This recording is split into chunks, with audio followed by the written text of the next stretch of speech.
there. So on the calendar, what does it say? It's not literally on the calendar. But what if it was? Wow.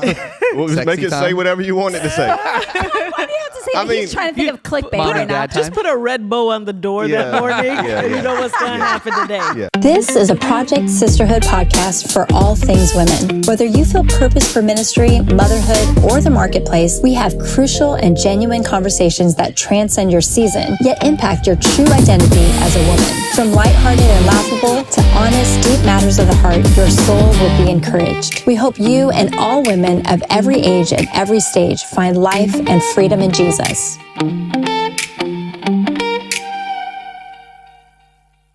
You're listening to Men of Faith, the podcast dedicated to calling men up and not out. Join me as we live a life dedicated to our God.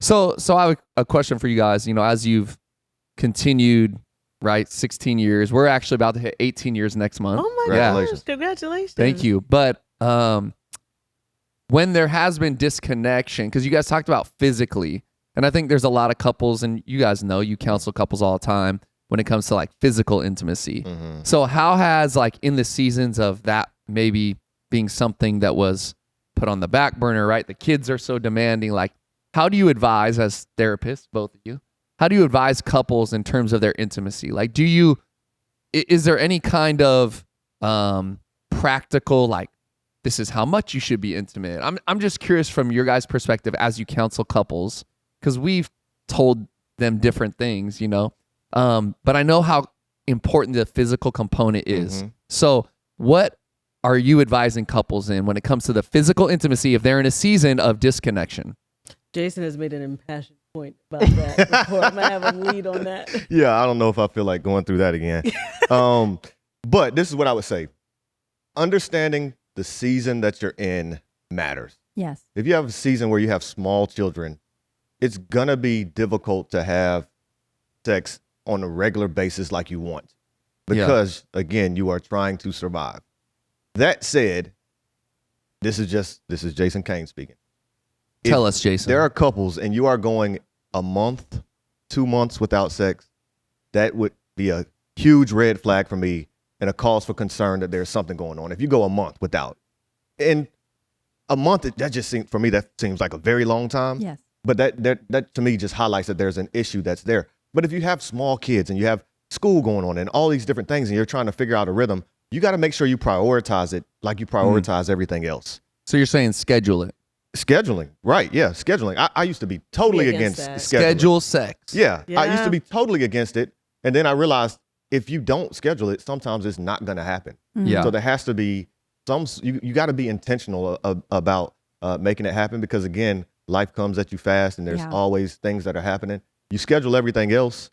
Schedule your hair appointments. You schedule your nail appointments. Schedule your haircuts. I'm scheduled to watch Monday Night Football. Like, it's okay to schedule it. And that doesn't mean that it's not going to happen outside of the schedule, but you have to, I think, again, if we're talking about connection and loneliness, there's only one place for your spouse, ideally, to experience that level of intimacy. Yeah. And it is with you. Mm-hmm. And I think you have to be intentional about making sure that happens because it is a need for people. Yes. Yeah. And people need that physical intimacy. So I rambled a little bit, but if you're going a month, that's a red flag. Go see it there. So on the calendar, what does it say? It's not literally on the calendar. But what if it was? Wow. Well, just make it say whatever you want it to say. Why do you have to say that? He's trying to think of clickbait Mom right and now. dad time? Just put a red bow on the door that morning, and you know what's going to happen today. Yeah. But I mean, like, you just, again, I think a lot of marriage and a lot of life is just figuring out the rhythm of things. So summertime here, and our kids are always at home. So it's a little bit more difficult. When they go back to school, it's great. Mm-hmm. There's more space. We drop them off at school. We do what we need to do. It's a lot easier. But summertime, we got to be more intentional. That's why we take trips or whatever the case may be. Right. I'm curious because on that topic, so many couples have come to us and they're like, we don't have sex because it never happens spontaneously. And they have this mindset that, like, sex has to be this big spontaneous sparks moment. And I'm like, hey, sometimes it's maintenance. You know, sometimes it's on the calendar. because you need it. Right. Physiologically, we need it. As men, Right. they say, well, every 48 hours, technically. We're older now, Jason, so probably not. But, I'm when down we for were that. young. I'm down for that ratio. He said, speak for tonight, yourself. Tonight he's going to be like, Caleb said every 48 hours. There's a study Sounds on like this. a prophecy to me. You're speaking prophetically. But I'm saying, like, there's so many couples who have this misconception about sex because of culture, because of movies, because of social media, whatever. And I'm like, no, it doesn't have to be this spontaneous sparks moment. Sometimes it's like, no, we need this, so we're going to schedule it. Yes. And it might not be the greatest ever, but it's something that physiologically we needed. Yeah. And God created to connect us. Yeah. Right? Yeah. Yeah. So do you when you counsel couples and this topic comes up, Yeah. are you pushing them towards an amount of time? How often? I'm pushing him towards a regular rhythm. Okay. A Whatever that regular means. rhythm to where if things go off kilter, they notice that it's gone off kilter. And they have to talk about it. That's good. And then I also talk about in terms of sex starts outside of the bedroom. Yeah, Right. of So course. there's intimacy in other ways to build intimacy in your marriage so that you can be sensitive to the physical part not being there. Right. If you're a total jerk to your spouse on a regular Yes. basis, that's probably going to kill some Right. of the desire Yeah. to want to be intimate. So you and then you wonder, well, why doesn't he want me? Why doesn't she want me? And you have to ask yourself, are you you desirable? Are you a desirable person Right. to Yeah. your spouse outside of this marriage? Not a perfect person, but are you desirable? Are you kind? Are you helpful? Are you fun? Are you emotionally responsive to your Right. spouse? Right. You just ask yourself those questions, and that will contribute. And to I that. forgot to add this caveat, but sometimes there are health issues that are going on. Yeah, Yeah, yeah, you got to and consider so that. if you're going a month and there's some health issue, that's completely different. understandable. But I'm Yeah. talking about Yeah. if you're Yeah. a healthy human being, yeah, Yes. then it might be an indication of if a month goes by that there might be an issue there. And Yeah. I think what I've found as we've met with people is the lack of sex is always a sign of a deeper issue. yeah, Right. Symptom There's of a something. deeper issue that's there that has to be dealt with so that the intimacy feels natural. I'm so glad you said that because the last thing I would want people to do is be like, once a month, and then that's my rhythm. Yeah. And it's like, No. it's clearly something else. Because I Yeah. even think about your story, how you guys got together and how it was really quick, right? 3 months. And some people would say, just apply dating to Yeah. that. And it's like, no, you guys are deeper people that you went in with premarital counseling. You went Yeah. in with the community. You came in as two individuals who had values around marriage. Yeah. So you can't just add these quick fixes like make sure you date each other if you as individuals aren't healthy. So Right. in the same way, Yes. we can't just say, oh yeah, make sure you have sex once a month or that's Yeah. crazy to me, but Yeah. just apply a quick fix. Yeah. There has got to be something addressed to the person that you are, your identity. There's identity issues that are happening. So please don't just apply some of these, nuggets that we're giving if you're not applying something to the greater person that you are. Yeah. Right. Yeah. Yeah. Very good. Chrissy and I have told our church before how we were in a season, it was just after COVID, where we were like, coming out of COVID, kids go back to school, but we were actually just really disconnected emotionally. And she was needing more from me, and I was being very stubborn, and I was kind of like, well, this is who you married. I literally, I doubled down. Like, this is who you married. I'm not changing. I literally said that to her. And it was my pride, because my pride was hurt that she was saying I felt like she was saying I wasn't enough, right? What she was saying is, I just need you to put more effort in, right? I need you to learn to connect emotionally with me, because I've been a very unemotional person my whole life. Stuffed emotions, don't like sharing emotions, don't like dealing with her emotions, right? That's how I was. And she was asking me to change, and in my pride Right. and my insecurity, I was saying I'm unwilling to change. And then the Lord humbled me, right? And was like, no, Caleb, you've been trying to change and be better your whole life. Why wouldn't you do this for your Right. spouse, the person you love most? Right.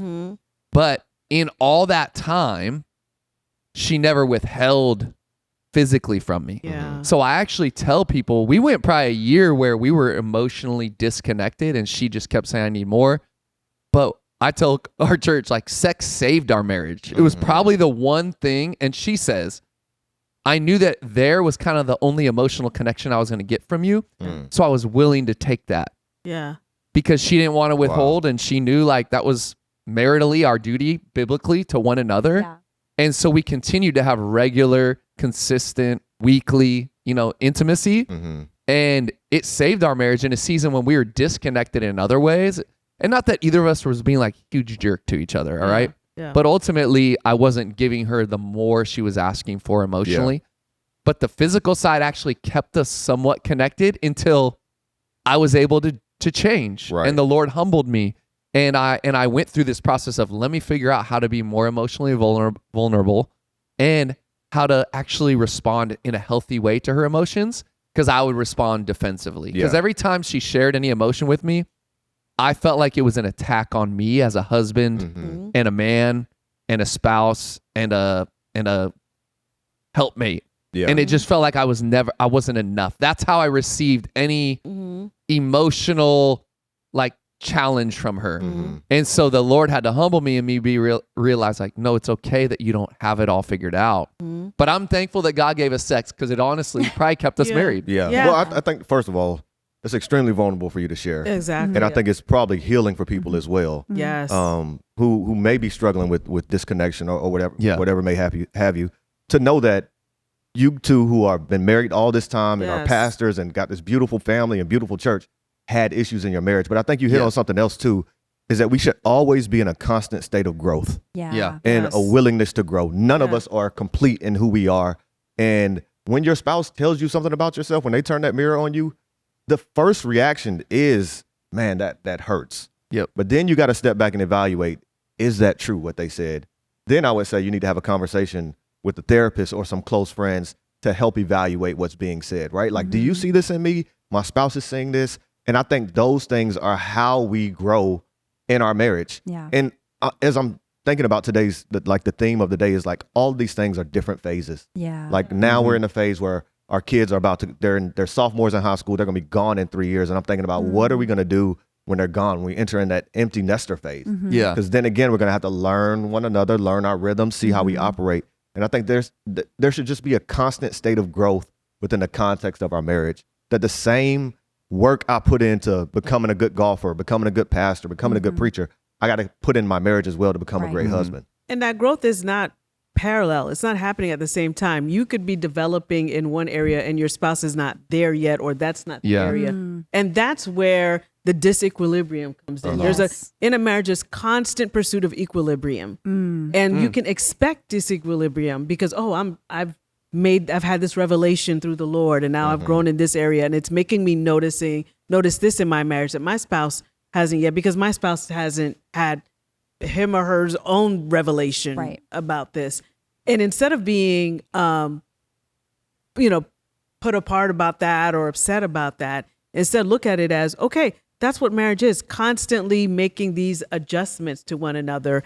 And God has put us together where sometimes I see the blind spot before you see the blind spot.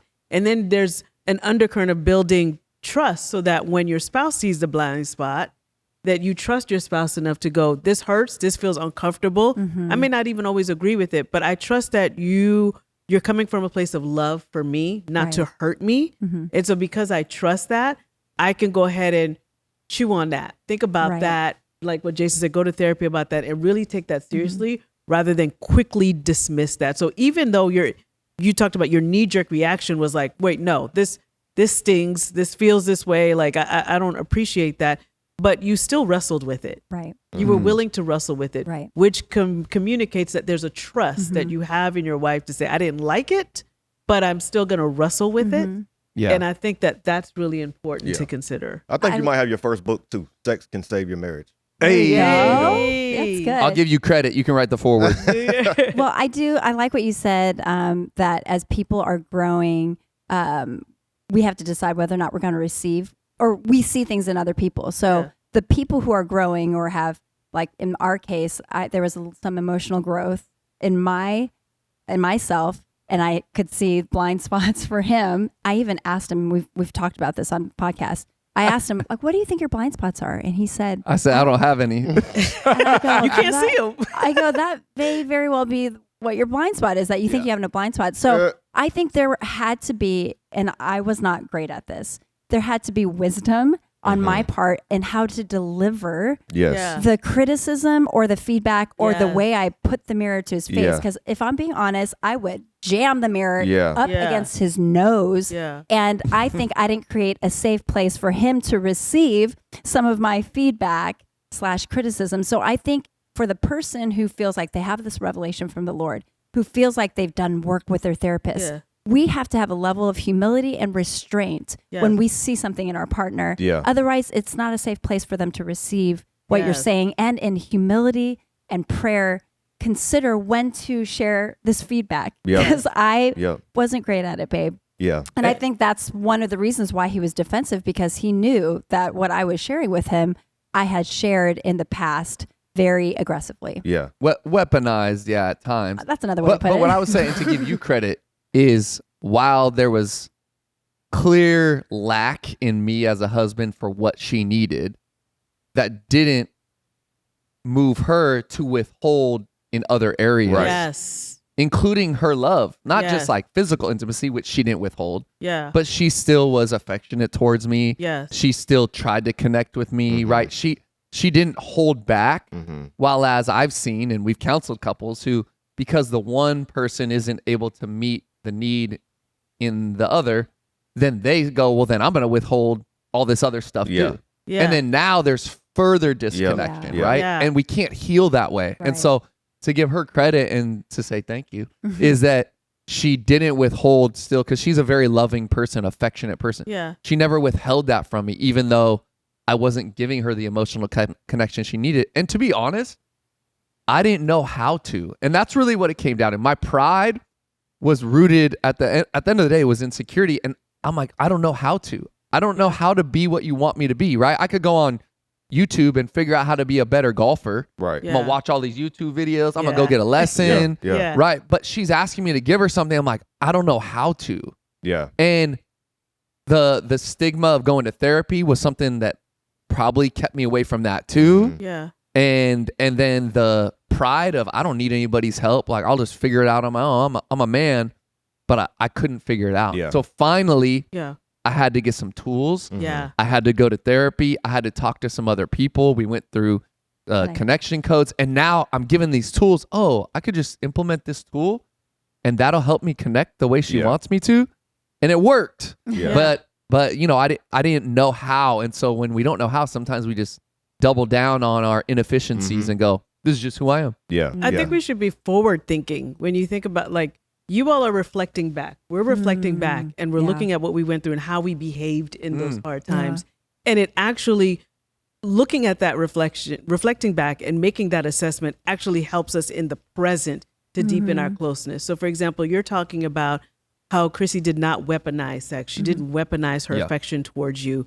And maybe at the time, you couldn't appreciate it at that level. Like you received it, but you couldn't appreciate that level. But looking back, the fact that she did that, and you saw it as a time when you were not an easy person to love at that time, and that she did. Now, in this present moment, you have this deeper admiration for her looking back at that. So I think it's important for us that when we're in the heat of the moment, when our spouse is, to stop for a second on your own and think ahead and say, when we look back at this, what do I want? How do I want my spouse to describe how I was in this moment? Would I sit in shame, or do I owe them an apology again? Or do I want to sit and say, I'm glad that I did that? So when we're weaponizing things and withholding things, you ask yourself, okay, in 5 years or 10 years, when we're describing this, is that what I want my spouse to say that I did? Or do I want my spouse to say that she extended grace to me? She was loving towards me. She was patient with me. She made mistakes. I made mistakes along the way, but we were willing to get back together. Or do I want them to say, this person was a bulldog and just, I had to grin and bear it all the way through. Survive. So looking forward, what do you guys see? I mean, you talked about your kids and the empty nest season. You know, what do you guys see for people and maybe for yourselves as you're looking to the future? Like, man, what does marriage look like in the next season? And how do you look ahead? Yes. Yeah, absolutely. I think the next season is going to be beautiful. I agree. Just the two of us, without any children in the home is going to be They might be in the fantastic. hole. Let's hope not. Let's get them out. But I feel some freedom coming, right? Like we can easily go travel now that we don't have to have the concern of, our kids being alone. So being able to travel and spend time with one another. And I think also invest in other other relationships that we haven't been able to invest in.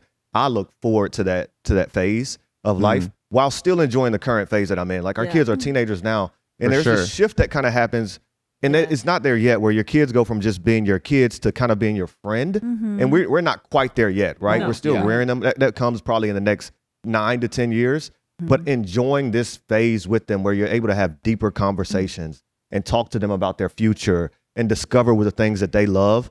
It's a beautiful phase that we're in. As my kids have gotten older, I love life even more because of the depth of conversation that you can have.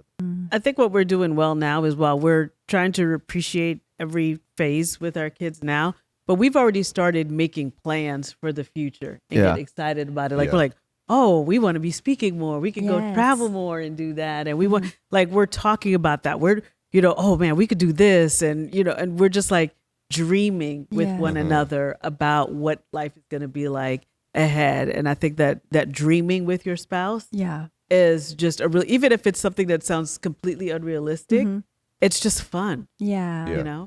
I Beautiful. love that.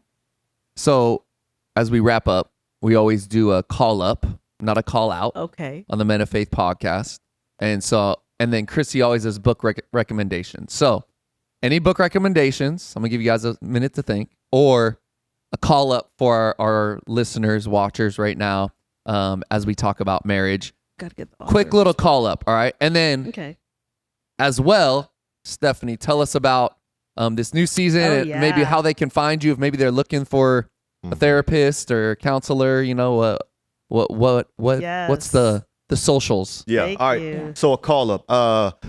Yesterday we preached on Colossians 3:12-14. It talks about having humility, gentleness. Yes. And love that. When I think about gentleness as I'm studying the passage, I'm like, I don't want to be a man that's seen as gentle. Yeah. But then I started really researching what the word means, and it's a strong hand that's holding something fragile and doesn't crush it. Ooh, nice. And so the question that came to my head was, am I gentle with my children?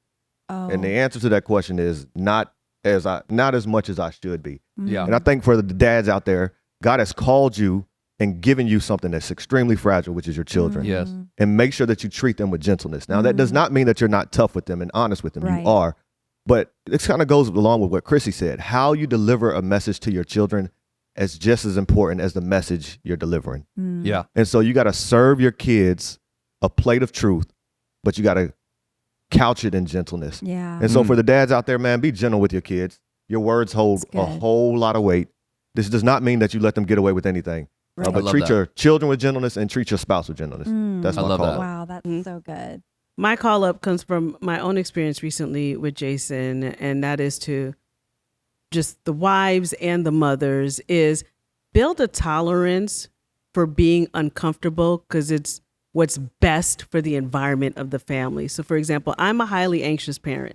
So I have a tendency to be overprotective, to want to slow things down, to not want to jump into anything, not want to make too many changes because it causes a lot of anxiety for me.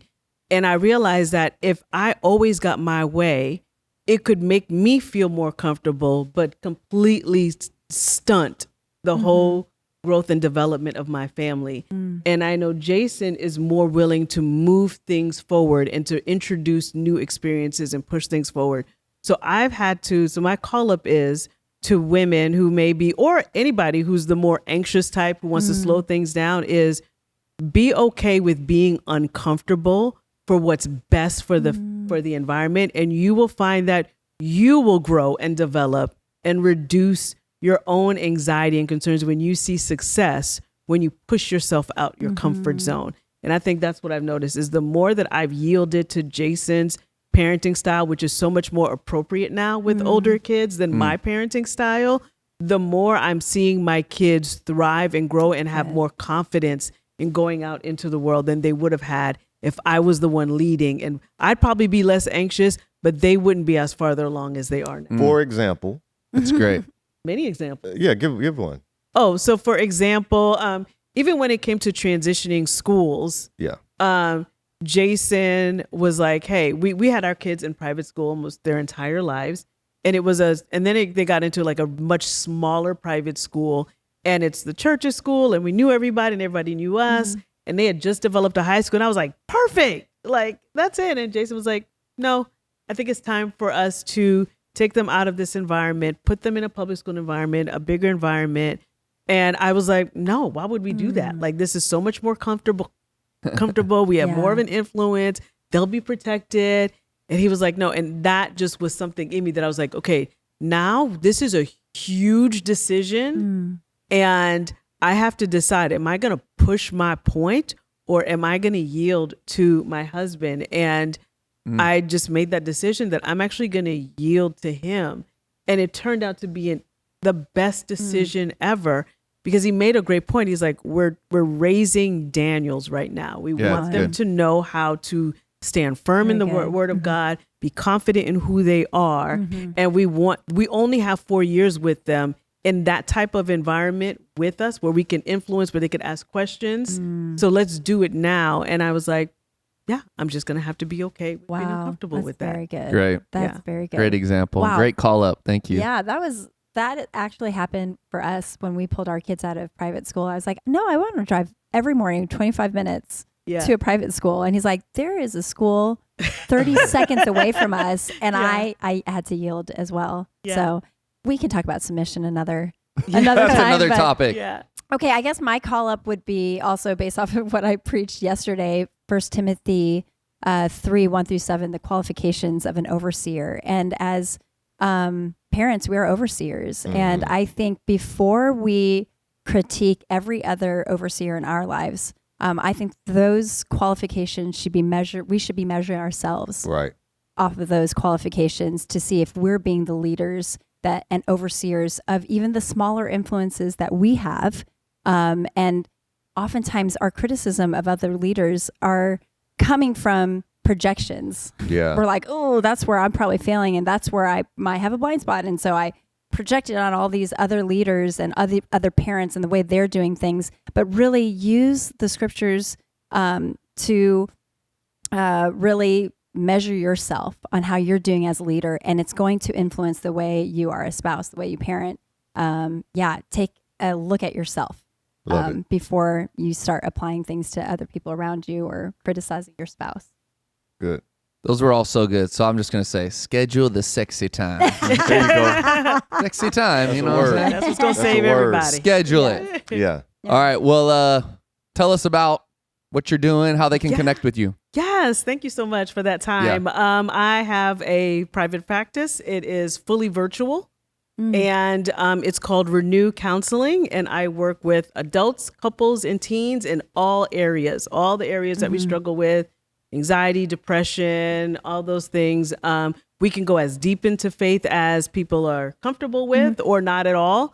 I always believe in the move of God in any kind of environment. And I specialize in trauma work as well. So find that a lot of people have some deep wounds in their lives that they haven't attended to, and that trauma work helps with that. So that's in a nutshell what I do. Yeah. So if you need to get in contact, Dr. Steph at renewcc.net. There we go. Wow. Say it again. Dr. Steph at renewcc.net. Boom. There it is. We'll put it in the description too. Do you anticipate yourself just being so full? I mean, I saw your announcement and I sent it to my friends and they're like, sign up. Like, how do I sign up? So I feel like you're just going to be inundated. Full inundated. and fruitful. Yes, if it's from my friends alone, they love you. So I receive it. That's great. Yeah. Thank you. We'll put all your you. info in the description Thank too you. on the video.